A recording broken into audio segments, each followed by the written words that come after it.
إن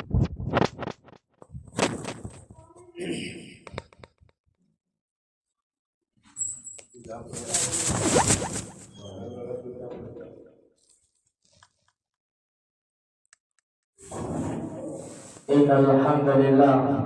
نحمده ونستعينه ونستغفره ونؤمن به ونتوكل عليه ونعوذ بالله من شرور أنفسنا ومن سيئات أعمالنا من يهده الله فلا مضل له ومن يضلل فلا هادي له أشهد أن لا إله إلا الله وأشهد أن محمدا عبده ورسوله أعوذ بالله من الشيطان الرجيم بسم الله الرحمن الرحيم يا أيها الذين آمنوا اتقوا الله حق تقاته ولا تموتن إلا وأنتم مسلمون وقال الله عز وجل في مقام آخر يا أيها الناس اتقوا ربكم الذي خلقكم من نفس واحدة وخلق منها زوجها وبث منهما رجالا كثيرا ونساء واتقوا الله الذي تساءلون به والأرحام إن الله كان عليكم رقيبا ويا أيها الذين آمنوا اتقوا الله وقولوا قولا سديدا يصلح لكم أعمالكم ويغفر لكم ذنوبكم ومن يطع الله ورسوله فقد فاز فوزا عظيما أما بعد فإن خير الحديث كتاب الله وخير الهدي هدي محمد صلى الله عليه وسلم وشر الأمور محدثاتها وكل محدثة بدعة وكل بدعة ضلالة وكل ضلالة في النار أو كما قال النبي صلى الله عليه وسلم أعوذ بالله من الشيطان الرجيم بسم الله الرحمن الرحيم قاف والقرآن المجيد بل عجبوا أن جاءهم منذر منهم وقال الكافرون هذا شيء عجيب أئذا متنا وكنا ترابا ذلك رجع بعيد قد علمنا ما تنقص الأرض منهم وعندنا كتاب حفيظ بل كذبوا بالحق لما جاءهم فهم في أمر مريج أفلم ينظروا إلى السماء فوقهم كيف بنيناها وزيناها وما لها من فروج والأرض مددناها وألقينا فيها رواسي وأنبتنا فيها من كل زوج بهيج تبصرة وذكرى لكل عبد منيب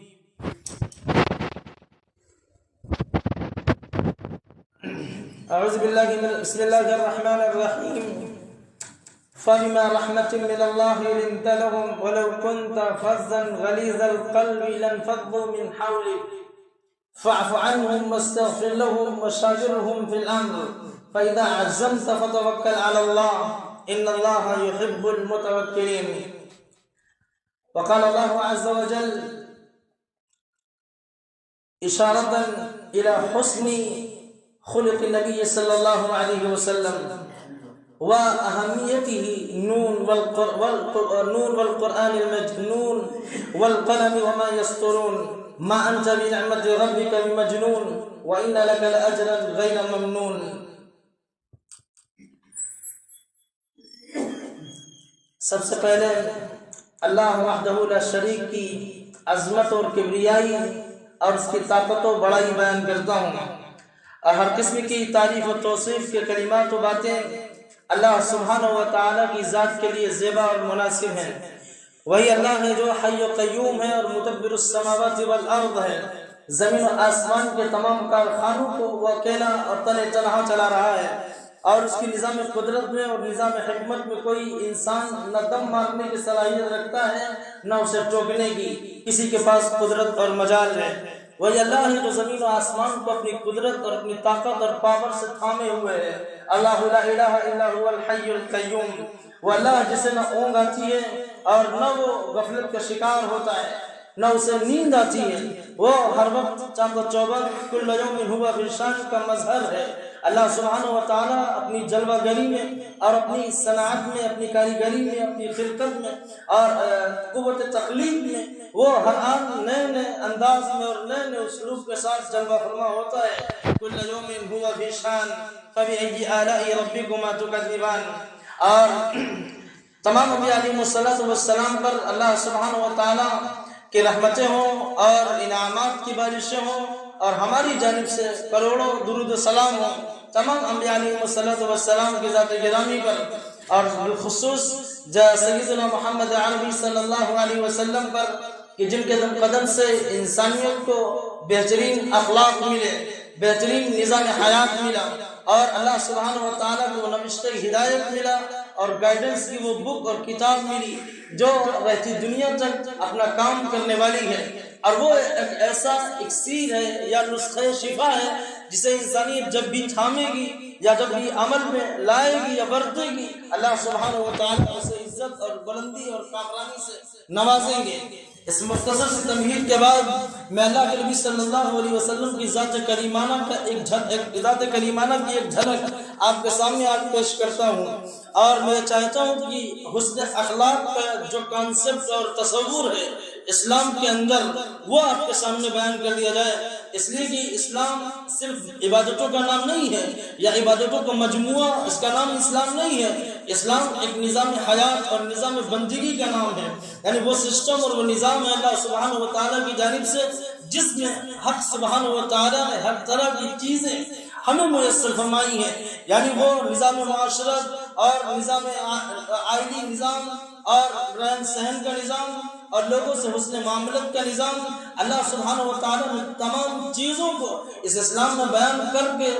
واضح فرما دیا، اور اللہ کے نبی صلی اللہ علیہ وسلم کی ذات گرامی نے اور ذات مقدس نے، ذات مطہر نے ان تمام چیزوں کی تفصیل اپنی کردار، اپنی سیرت اور اپنے کیریکٹر اور عمل کے ذریعے سے فرما دیا۔ میں نے جو قرآن کی آیت آپ کے سامنے پڑھی وہ سورہ آل عمران کی 159 نمبر کی آیت ہے۔ یہ اللہ سبحانہ و تعالیٰ نے اللہ کے نبی صلی اللہ علیہ وسلم کے اخلاق کو، آپ صلی اللہ علیہ وسلم کے اخلاق کو سراہا ہے، اور آپ کی تسلی اور ڈھارس بندھاتے ہوئے اللہ سبحانہ و تعالیٰ نے یہ بات ارشاد فرمائی کہ فَبِمَا رَحْمَةٍ مِّنَ اللَّهِ لِنْتَ لَهُمْ وَلَوْ كُنْتَ فَظًّا غَلِيظَ الْقَلْبِ لَانفَضُّوا مِنْ حَوْلِكَ، یعنی یہ حسن معاملت یا یہ معاملات کا اچھا ہونا یا دل کی نرمی یا لوگوں کے ساتھ صحیح میل جول کا ہونا یا انسان کا صبر کا اختیار کرنا یا اللہ سبحانہ و تعالیٰ کی رضا کو حاصل کرنے کے لیے ہر ممکن کوشش کا انسان کو بروئے کار لانا یا اللہ سبحانہ و تعالیٰ کے لیے استقامت کی راہ پر جم جانا اور ایمان لا کر اللہ سبحانہ و تعالیٰ کے لیے ہمیشہ شدائد سے، مصائب سے، مشکلات سے اور حالات سے لڑتے ہوئے گزر جانا، یہ حسن اخلاق کا نام ہے۔ یعنی اخلاق یہ خلق کی جمع ہے، اس کا مطلب ہوتا ہے انسان کی وہ اندرونی عادتیں، وہ کیفیتیں جسے انسان برتتا ہے اپنے عمل کے ذریعے سے اس کا اظہار کرتا ہے۔ یعنی اللہ کے نبی صلی اللہ علیہ وسلم نے اس نے اخلاق کو برتنے کی کس قدر تلقین کی ہے، آپ اس بات سے اندازہ لگائیے کہ اللہ سبحانہ و تعالیٰ نے جنگ احد کا یہ موقع ہے جہاں اچھوں کے پسینے چھوٹ جاتے ہیں، اللہ کے نبی صلی اللہ علیہ وسلم جنگ احد کے میدان میں ہیں اور منافقین کا 300 کی ایک تعداد اللہ کے نبی صلی اللہ علیہ وسلم کی جماعت سے الگ ہو جاتی ہے، اور صحابہ کرام بھی وہ جرے والے جو جرہ چھوڑ دیتے ہیں، اور اللہ کے نبی صلی اللہ علیہ وسلم نے جہاں ان کو منتخب فرما کر تعینات کیا تھا وہ جگہ جب چھوڑتے ہیں کہ اب ہم کو مال غنیمت حاصل ہونے والا ہے، اب ہم جیت چکے ہیں، تو اتنے میں ہوتا کیا ہے جب یہ لوگ مال غنیمت کو لینے کے لیے یا جنگ کے جیتنے کے نتیجے میں یہ سوچ کر کہ اب کفار کہاں ہمارے مقابلے میں آنے والے، تو یہ صحابہ اس درے کو چھوڑ دیتے ہیں۔ حضرت جبیر بن مطعم غالباً ان سے کہتے ہیں کہ اللہ کے نبی صلی اللہ علیہ وسلم کے یہ قول اور یہ فرمان گرامی تمہیں یاد رکھنا چاہیے کہ اللہ کے نبی صلی اللہ علیہ وسلم نے یہ بات ہم سے کہی تھی اور یہ مطالبہ کیا تھا کہ دنیا ادھر سے ادھر ہو جائے اور پرندے ہمارے سروں کو اچکنے لگے اور بالکل شکست کا منظر پیش آ جائے، گھمسان کا رنگ جم جائے، لیکن تم اپنے جرے کو چھوڑ کر آگے نہ بڑھنا۔ اللہ کے نبی صلی اللہ علیہ وسلم کی اس قول پہ انہوں نے تعبیر کی، انہوں نے کہا کہ اللہ کے نبی صلی اللہ علیہ وسلم نے یہ بات اس موقع پر کہی تھی جب ہم مطلب شکست کھا چکے ہوں تو وہاں پر باقی رہیں، لیکن جب ہم جیت جائیں اور فتح کا سہرا ہمارے سر بن جائے تو چھوڑنے میں کوئی مذائقہ نہیں ہے۔ بلکہ ان صحابہ نے جب جرہ چھوڑا تو پیچھے سے حضرت خالد بن ولید نے جو اس وقت ایمان نہیں لائے تھے اور صحابی نہیں ہوئے تھے، وہ موقع کی نزاکت کو دیکھتے ہوئے، حالات کو بھانپتے ہوئے جب پچھلے عقب سے جب انہوں نے حملہ کیا تو مسلمانوں کے چھکے چھوٹ گئے. یعنی وہ جنگ جو جیتنے والے تھے، وہ جنگ جو بالکل فتح کا صحرا جس کا سر پر صحرا بننے والا تھا، اللہ کے نبی صلی اللہ علیہ وسلم کا وہ ارشاد انہوں نے بھلایا اور اس کی تعویل کی تو اللہ سبحانہ و تعالیٰ نے جیتی ہوئی جنگ کا پاسا پلٹ دیا اور وہ بازی پلٹ دی. اور وہ کفار جب پیچھے سے انہوں نے حملہ کیا تو مسلمان جب گھاٹی میں تھے تو ان پر اس قدر شدید حملہ ہوا کہ مسلمانوں کے اوصاف خطا ہو گئے اور حواس باختہ ہو گئے. اور کچھ لوگ پھر بھی منافقین آپ کے ساتھ تھے جو رشتہ داریوں کے لحاظ سے آپ علیہ السلام کے ساتھ لگ گئے تھے. اللہ سبحانہ و تعالیٰ نے بیان فرمایا کہ اللہ کے نبی صلی اللہ علیہ وسلم نے ایسے موقع پر بھی جس صبر و استقامت کا مظاہرہ فرمایا اور اللہ کے نبی صلی اللہ علیہ وسلم کی جو کشادہ دلی ہے اللہ نے فرمایا فَبِمَا رَحْمَةٍ مِّنَ اللَّهِ لِنْتَ لَهُمْ وَلَوْ كُنْتَ فَظًّا غَلِيظَ الْقَلْبِ لَانفَضُّوا مِنْ حَوْلِكَ فَاعْفُ عَنْهُمْ وَاسْتَغْفِرْ لَهُمْ وَشَاوِرْهُمْ فِي الْأَمْرِ فَإِذَا عَزَمْتَ فَتَوَكَّلْ عَلَى اللَّهِ إِنَّ اللَّهَ يُحِبُّ الْمُتَوَكِّلِينَ. اے نبی صلی اللہ علیہ وسلم یہ اللہ کی فضل، یہ اللہ کے فضل اور اس کی رحمت کا نتیجہ ہے. یعنی جو آپ علیہ السلام اخلاق کریمانہ کا مظہر اور مجموعہ ہے، یا آپ علیہ السلام عظیم اخلاق کے پیکر ہیں، یا اللہ سبحانہ و تعالیٰ کی عنایت کا نتیجہ ہے. یہ انسان اپنے آپ سے اور اپنی محنت سے اپنی کوشش سے آپ دلوں کے اندر گھر نہیں کر سکتے. اللہ سبحانہ و تعالیٰ نے آپ کو ان کے لیے نرم بنایا ہے اور آپ کو اخلاق کریمانہ کا ایک زبردست مجسمہ بنایا ہے. فَبِمَا رَحْمَةٍ مِّنَ اللَّهِ لِنْتَ لَهُمْ وَلَوْ كُنْتَ فَظًّا غَلِيظَ الْقَلْبِ لَانفَضُّوا مِنْ حَوْلِكَ. یعنی اللہ سبحانہ و تعالیٰ نے اخلاق کی عظیم ترین فضیلت کو بیان فرماتے ہوئے فرمایا کہ وَلَوْ كُنْتَ فَظًّا غَلِيظَ الْقَلْبِ لَانفَضُّوا مِنْ حَوْلِكَ. اے نبی آپ اگر تندخو ہوتے تو شروع ہوتے اور منہ بسورنے والے ہوتے اور بات پر خفا ہونے والے ہوتے اور ہمیشہ آپ بفر جانے والے ہوتے. فَظًّا غَلِيظَ الْقَلْبِ اور آپ کے دل میں رحمت کا حصہ نہ ہوتا اور آپ نرم دل نہ ہوتے اور آپ کے اندر کشادہ دلی نہ ہوتی، آپ کے اندر سچ ضربی نہ ہوتی. تو اے نبی یہ صحابہ کرام جو آپ کے ارد گرد جانشانوں کی طرح اور دیوانے اور پروانوں کی طرح لگے رہتے ہیں، یہ لگے نہ رہتے. لَانفَضُّوا مِنْ حَوْلِكَ. یہ آپ صلی اللہ علیہ وسلم کو بھی چھوڑ کر کب کے رخصت ہو چکے ہوتے، لیکن اللہ کے نبی صلی اللہ علیہ وسلم کے جو اخلاق تھا، آپ کا جو رویہ تھا، آپ کے جو اخلاق کریمانہ تھے، آپ کا جو بہترین انداز و اسلوب تھا، آپ کی جو کشادہ دل تھی، آپ کا جو صبر و حوصلہ تھا، اللہ سبحانہ و تعالیٰ نے اسے صلاحیت میں فرمایا کہ جنگ کا موقع ہو اور قائد کو لوگ چھوڑ کر جا رہے ہوں تو اس قائد سے ذرا پوچھو، اس فوج کے سپہ سالار سے پوچھو کہ اس کے دل پر گزرتی کیا ہے. لیکن اس موقع پر بھی نبی صلی اللہ علیہ وسلم نے ان کے لیے بد دعا نہیں فرمائی، جبکہ جان رہے تھے کہ منافق لوگ ہیں، دوغلے اور آستین کے ساتھ ہیں جو اسلام کو نقصان پہنچانے کے لیے اللہ کے نبی صلی اللہ علیہ وسلم کے ساتھ لگے رہتے ہیں، آپ کی مجلسوں میں بیٹھتے ہیں اور آپ کی باتوں میں کیڑے نکالتے ہیں، تانے کرتے ہیں، تانے کستے ہیں اور نبی صلی اللہ علیہ وسلم کی مجلس کا آداب بھی بجا نہیں لاتے. لیکن اللہ کے نبی صلی اللہ علیہ وسلم کی اعلیٰ ظرفی دیکھیے، ان کے دل کا بڑکپن دیکھیے اور اخلاق کریمانہ کا مظہر دیکھیے. اللہ کے نبی صلی اللہ علیہ وسلم نے اس موقع پر بھی ان کے لیے بد دعائیں نہیں کی. اور پھر جنگ کا موقع جب صحابہ یعنی وہ ڈرنے والے صحابہ جنہیں اللہ کے نبی صلی اللہ علیہ وسلم نے ایک مقام پر لگایا تھا کہ تم یہ مقام چھوڑنا مت، اس لیے کہ یہاں سے دشمن کے حملے کا پورا خطرہ ہے، تو ان صحابہ نے بھی چھوڑا. لیکن اللہ کے نبی صلی اللہ علیہ وسلم پھر بھی کبھی خاطر نہیں ہوئے، پھر بھی مغموم نہیں ہوئے، پھر بھی آپ نے منہ نہیں بسورا. بس اللہ کے نبی صلی اللہ علیہ وسلم نے یہ باتیں ارشاد فرمائی کہ تم کو وہ مقام نہیں چھوڑنا چاہیے تھا، اپنی جگہ پہ باقی رہتے. اور اللہ کے نبی صلی اللہ علیہ وسلم کو جو لوگ چھوڑ کر جا رہے تھے اور جو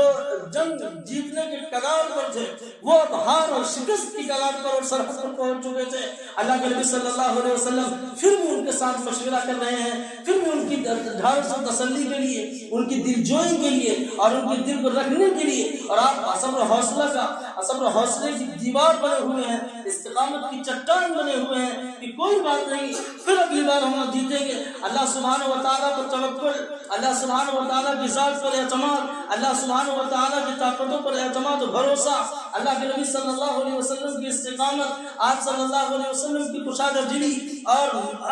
حال کے پردے میں مستقبل کے مناظر کو دیکھنا، یہ اللہ کے نبی صلی اللہ علیہ وسلم کی عقل مندی، دانش مندی اور زیرکی تھی۔ یعنی اللہ کے نبی صلی اللہ علیہ وسلم نے اس موقع پر بھی اخلاق کا دامن ہاتھ سے نہیں چھوڑا، پر فرمایا اللہ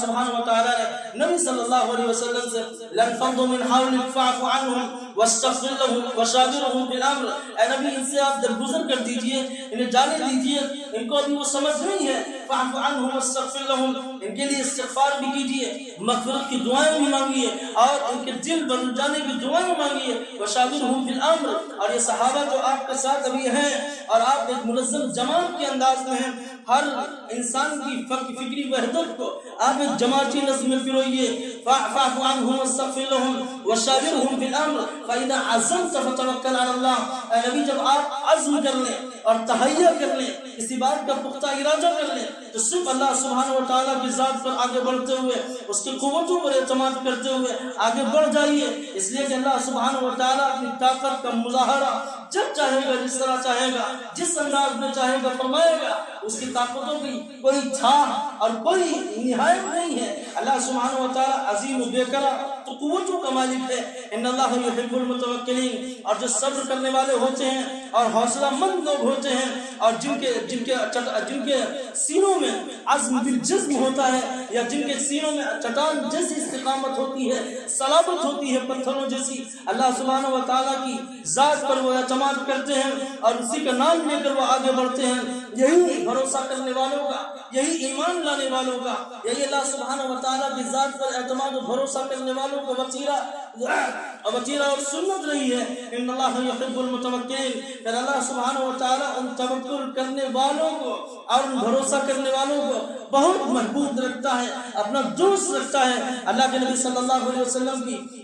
حدیث مجھے اس موقع پر یاد آ رہی ہے کہ اللہ کے نبی صلی اللہ علیہ وسلم نے اپنی مقصد بعثت بتلائی ہے، یعنی اللہ کے نبی صلی اللہ علیہ وسلم کو جو نظام اور دین دیا گیا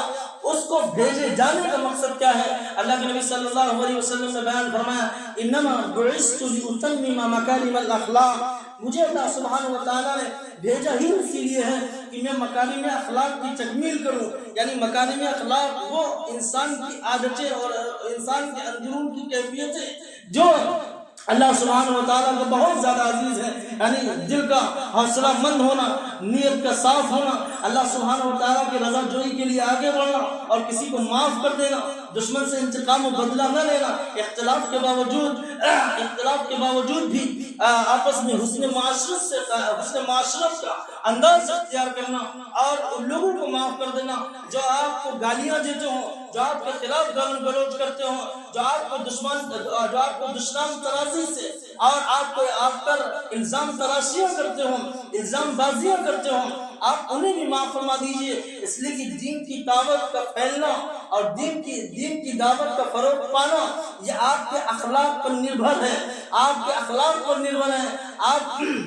اس بات پر اچھی طرح غور کر سکتے ہیں کہ انسان اخلاق سے جس قدر متاثر ہوتا ہے، وہ ایک سمامہ بن اسال رضی اللہ عنہ کے واقعے سے اس بات کو سمجھا جا سکتا ہے۔ اللہ کے نبی صلی اللہ علیہ وسلم غالباً سن 6 ہجری کا واقعہ ہے، بعض مفسرین نے لکھا ہے کہ یہ 7 کا ہے، لیکن غالب اور قوی امکان اور قوی یہ بات ہے کہ سن 6 ہجری کا واقعہ ہے۔ سمامہ بن اسال جو اپنے بنو حنیفہ کے سردار تھے، زبردست قسم کے بااثر آدمی، اور اللہ کے نبی صلی اللہ علیہ وسلم کے لیکن اس وقت وہ دشمن تھے اور آپ کے دین کے دشمن تھے۔ وہ یہ کہا کرتے تھے کہ مجھے روئے زمین پر سب سے زیادہ جو چیز مکروہ ہے، ناپسندیدہ ہے اور جس کو میں دیکھنا نہیں چاہتا وہ آپ صلی اللہ علیہ وسلم کا چہرہ مبارک ہے، نعوذ باللہ، اور آپ کا شہر سب سے زیادہ مجھے مقبوض ہے اور ناپسندیدہ ہے، میں نہیں چاہتا کہ آپ کے شہر میں آؤں۔ یہ سمامہ بن اسال کا یہ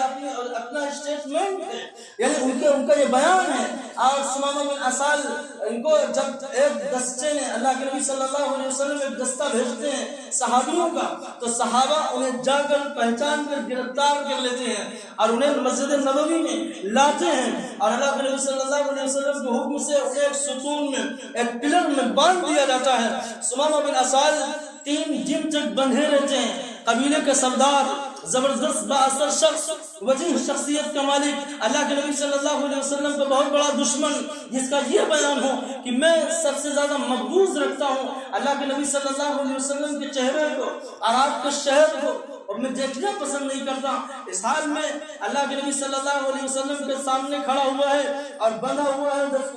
بے دست و پا ہے، یعنی کچھ کرنے کی اس کے اندر سکت و طاقت نہیں ہے. اللہ کے نبی صلی اللہ علیہ وسلم کے سامنے ہے اور اللہ کے نبی صلی اللہ علیہ وسلم اگر چاہتے اس سے تو بدلہ لے لیتے، جس طرح چاہتے بدلہ لے لیتے. اور بنو حنیفہ کا سردار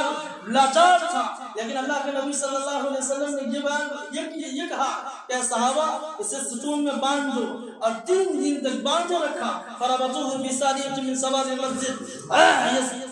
یہ تاریخ میں ہے کہ ان لوگوں نے مسجد کے ستون سے اسے باندھ دیا. سمامہ بن اسال جو کٹر مخالف تھا، متعصب تھا، اللہ کے نبی صلی اللہ علیہ وسلم کا دشمن تھا، وہ شب و روز کی ایکٹیویٹیز دیکھتا ہے، صحابہ کا اخلاق دیکھتا ہے، اللہ کے نبی صلی اللہ علیہ وسلم کی کرم نوازی دیکھتا ہے. اللہ کے نبی صلی اللہ علیہ وسلم اس کے پاس آتے ہیں، پوچھتے ہیں کیف حالک، اے سمامہ کیا حال ہے،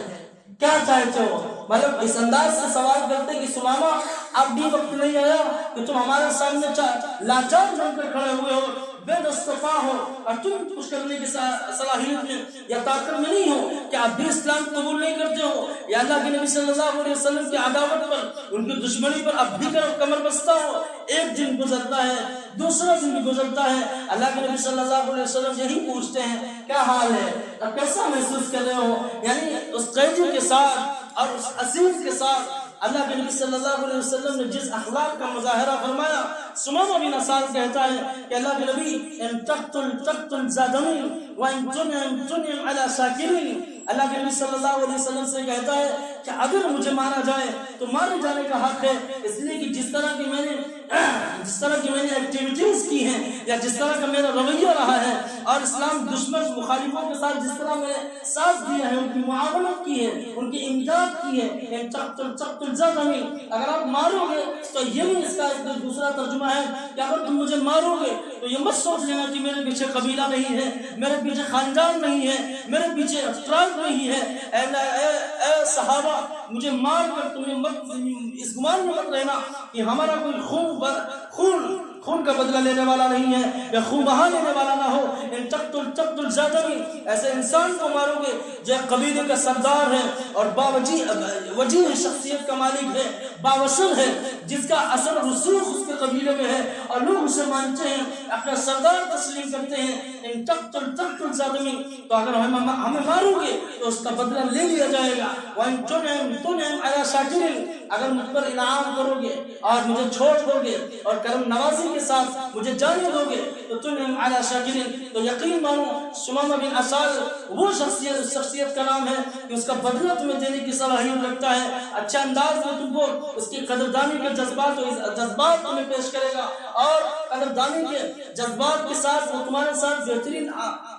رویہ بھی رکھے گا. اللہ کے نبی صلی اللہ علیہ وسلم سے یہ 3 دن تک اس کا مکالمہ ہوتا رہا، باہم گفتگو ہوتی رہی. جب تیسرے دن اللہ کے نبی صلی اللہ علیہ وسلم نے صحابہ سے فرمایا کہ سمامہ بن اسال کو کھول دو، تو صحابہ یہ سن کر تھوڑا دھوچکا ہوئے اور متعجب ہوئے اور حیرت میں پڑ گئے کہ اللہ کے نبی صلی اللہ علیہ وسلم کو اتنا کٹر دشمن بڑی مشکل سے ہاتھ لگا ہے. پھر اللہ کے نبی صلی اللہ علیہ وسلم اب یہ کہہ رہے ہیں کہ سمامہ بن اسال کو جانے دو. یہ بات کچھ ہضم نہیں ہو رہی ہے، لیکن اللہ کے نبی صلی اللہ علیہ وسلم کے جو صحابہ تھے وہ تعبیر کرنے والے اور عقلی گھوڑے دوڑانے والے نہیں تھے، بلکہ انہوں نے آپ کا فرمان عالی شان سنا. ادھر سمامہ بن اسال کو کھولا اور روانہ کر دیا. سمامہ بن اسال مسجد سے نکلتے ہی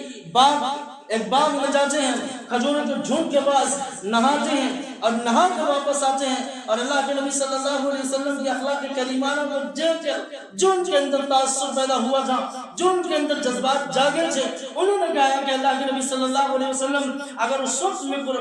وقت اسلام قبول کر لیتا، لوگ مجھے بزدلی کا طعنہ دیتے کہ سمامہ بن اسال تو ڈر گیا. سمامہ بن اسال تو بزدل تھا جو مسلمانوں کے قوم میں جاتے ہی اشہد ان لا الہ الا اللہ کہنے لگا، اسلام کا کلمہ پڑھنے لگا. اب میں جب آپ کی قید سے آزاد ہو چکا ہوں کہ اللہ کے نبی صلی اللہ علیہ وسلم میں آپ کے سامنے حاضر ہوں اور میں چاہتا ہوں کہ اسلام کا کلمہ پڑھوں اور آپ کے ہاتھ پر پڑھوں. اللہ کے نبی صلی اللہ علیہ وسلم سے وہ درخواست کرتا ہے کہ اللہ کے نبی مجھے کلمہ پڑھا دیجیے. تو سمامہ بن اسال کی طرف مسکراتے ہوئے اللہ کے نبی صلی اللہ علیہ وسلم اسے کلمہ پڑھاتے ہیں. کہتے ہیں کہ اشہد ان لا الہ الا اللہ. اے سمامہ بن اسال کہو کہ میں گواہی دیتا ہوں کہ اللہ سبحانہ و تعالیٰ کی ذات اور اس کی طاقت اور شخصیت کے علاوہ کوئی حقدار عبادت نہیں ہے اور حقدار بندگی نہیں ہے. واشهد ان محمدا عبده ورسوله. اور میں اس بات کی بھی گواہی دیتا ہوں اور یہ ایویڈنس دیتا ہوں کہ اللہ کے نبی صلی اللہ علیہ وسلم اللہ کے بندے ہیں اور اس کے رسول ہیں، بھیجے ہوئے پیغمبر ہیں. جس سنتے ہی سمامہ بن اسال کی یہ باتیں اور یہ ان کے کلمات اور ان کی زبان سے ادا کیے ہوئے یہ وہ الفاظ و کلمات تھے جو اخلاق کریمانہ کا بے منہ بولتا ہوا مذہب تھے یا وہ دلیل تھے کہ اللہ کے نبی صلی اللہ علیہ وسلم کے اخلاق سے، صحابہ کرام کے رویوں سے اور ان کے انداز و اسلوب سے اور ان کی بہترین ایکٹیویٹیز سے وہ کس درجہ متاثر ہوا تھا. جہاں وہی انسان جو کل کو بڑا کٹر مخالف تھا لیکن اللہ سبحانہ و تعالیٰ نے اخلاق کریمانہ میں وہ تاثیر رکھی ہے کہ انسان اگلا کیسا بھی آپ پر دشمن ہو اور آپ کو متاثر ہو اور آپ کے پیچھے وہ کچری بھی گالیاں دیتے ہو لیکن آپ اخلاق کا مظاہرہ کرتے ہوئے آپ اپنی زبان بند کر لیجئے، کشادہ دلی کے ساتھ پیش آئیے اور اپنے اخلاق کریمانہ کا مظہر اور اسے دلیل دکھائیے. اللہ کے نبی صلی اللہ علیہ وسلم نے جب اس کے ساتھ یہ معاملہ کیا تو سمامہ بن اسال جیسا پتھر دل غلیظ القلب اور جس کے دل میں نرمی نہ تھی وہ اعلان کرتا ہے کہ اے مکہ والوں، اب مکے میں ایک اناج کا گندم کا ایک دانہ بھی سمامہ بن اسال قبیلے سے نہیں پہنچے گا. سمامہ بن اسال جب یہ اعلان کرتا ہے یہ اعلان پورے اس کے قبیلے اور خاندان میں پھیل جاتا ہے. اب مکے جب اس کا گندم اور اس کا اناج آنا بند ہو جاتا ہے تو مکے والے بڑے پریشان حال ہو جاتے ہیں، بہت بری حالت پہنچ جاتی ہے، افلاس کی بھکمری کی کیفیت پیدا ہو جاتی ہے. وہ سمامہ بن اسال کی اس کارکردگی اور اس اعلان سے پریشان تھے. پھر اللہ کے نبی صلی اللہ علیہ وسلم کے پاس آتے ہیں کہ آپ سمامہ بن اسال سے کہہ دیجیے کہ غلہ بھیج دیا کریں، اس لیے کہ ہمارے لوگوں کا حال آپ سے مخفی نہیں ہے، پوشیدہ نہیں ہے. اللہ کے نبی صلی اللہ علیہ وسلم ہم آپ کی دعوت کو بھلے قبول نہ کرتے ہو لیکن آپ ہیں تو ہمارے رشتہ دار. یعنی یہاں اس موقع پر اللہ کے نبی صلی اللہ علیہ وسلم کی انہیں رشتہ داری آ جاتی ہے، قرابت داری آ جاتی ہے. لیکن اللہ کے نبی صلی اللہ علیہ وسلم کہتے ہیں سمامہ بن اسال سے، اے سمامہ بن اسال، اپنا یہ آرڈر، اپنا یہ فرمان واپس لے لو اور بھیج دو ان کے پاس غلہ. بیچارے مجبور ہیں، پریشان حال ہیں، بھکمری کی کیفیت پیدا ہو گئی ہے. تاریخ میں یہ بات بھی لکھی گئی ہے کہ وہ لوگ مردوں کی ہڈیاں کھود کر چوسنے پر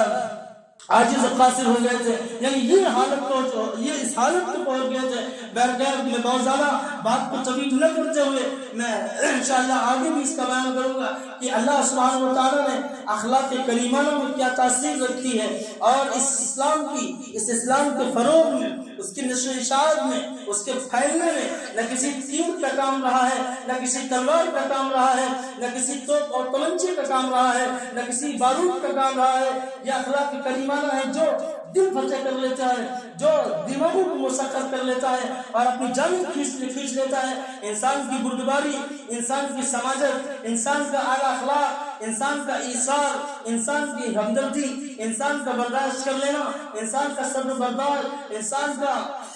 غصے کو پی جانا، یہ سب وہ اعلیٰ اخلاق کا مظاہر ہے جو اللہ کے نبی صلی اللہ علیہ وسلم کی ذات گرامی میں کود کر بھر دیے گئے تھے. اللہ کے نبی صلی اللہ علیہ وسلم کی تعلیم میں جیسا کہ حسان بن ثابت نے کہا تھا وَأَحْسَنُ مِنْكَ لَمْ تَرَ قَطُّ عَيْنِي وَأَجْمَلُ مِنْكَ لَمْ تَلِدِ النِّسَاءُ خُلِقْتَ مُبَرَّأً مِنْ كُلِّ عَيْبٍ كَأَنَّكَ قَدْ خُلِقْتَ كَمَا تَشَاءُ. اے اللہ کے نبی صلی اللہ علیہ وسلم، دنیا کے پردوں میں سب سے حسین ترین انسان آپ ہیں، خلق کے اعتبار سے بھی، خلق کے اعتبار سے بھی، یعنی انسانی ساخت و بناوٹ کے اعتبار سے آپ میں جو حسن ہے، جو رانائی ہے، جو آپ کو دیکھتا ہی رشتہ چلا آتا ہے اور چودھری چاند میں جیسا چمکتا ہوا مکھڑا آپ کا ہے. وَأَحْسَنُ مِنْكَ لَمْ تَرَ قَطُّ عَيْنِي. ہماری آنکھوں نے کبھی آپ کی جیسا حسین، آپ کی جیسا جمیل انسان دیکھا ہی نہیں. واجمل منک لم تلد النساء، اور آپ سے زیادہ بہترین اخلاق والا، آپ سے زیادہ زیبائی والا، آپ سے زیادہ خوبصورت، آپ سے زیادہ وجیح شخصیت کسی ماں نے آپ سے جنا ہی نہیں. خلقت مبرأ من کل عیب، ایسا لگتا ہے کہ اللہ سبحانہ و تعالیٰ نے آپ کو ہر عیب سے، ہر نقصان سے، ہر کمی سے مبرأ پیدا کیا ہے. کأنک قد خلقت کما تشاء، ایسا ہی پیدا کیا ہے جس طرح آپ نے چاہا ہے. یعنی آپ کی مرضی کے مطابق آپ کو ڈھالا گیا ہو، آپ کی بناوٹ اختیار کی گئی ہو. بہرکیف اللہ کے نبی صلی اللہ علیہ وسلم کے اخلاق کریمانہ ہے، اور اللہ سبحانہ و تعالیٰ اس اخلاق کو اختیار کرنے کی ہمیں دعوت دیتا ہے. اس قرآن آیت کا یہی مفہوم ہے. اور نون والقلم وما یسطرون کو انشاءاللہ آگے بیان کروں گا کہ اللہ کے نبی صلی اللہ علیہ وسلم کے بارے میں اللہ نے یہ باتیں ارشاد فرمائی کہ وَإِنَّكَ لَعَلَىٰ خُلُقٍ عَظِيمٍ، کہ آپ عظیم ترین اخلاق کے مرتبے پر فائز ہیں. ہم آخر میں اللہ سبحانہ و تعالیٰ سے دعا کرتے ہیں کہ اللہ سبحانہ و تعالیٰ ہمیں اعلیٰ اخلاق کا مجسمہ اور پیکر بنائے، اور اللہ سبحانہ و تعالیٰ اس اسلام کی دعوت کو فروغ دینے کے لیے اور اس کو پھیلانے کے لیے ہماری صلاحیتوں کا استعمال فرمائے، اور ہمارے اندر، ہمارے دلوں کے اندر عزم بالجزم پیدا فرمائے، اور استقامت کا چٹان بنا دے. اے اللہ ہماری صفوں میں وحدت پیدا فرما دے. اے اللہ مسلمانوں میں جوڑ اور وحدت پیدا فرما دے. اے اللہ ہماری صفوں کو منتشر نہ کر، سیسہ پلائی ہوئی دیوار بنا دے. اقول قولی ھذا بس.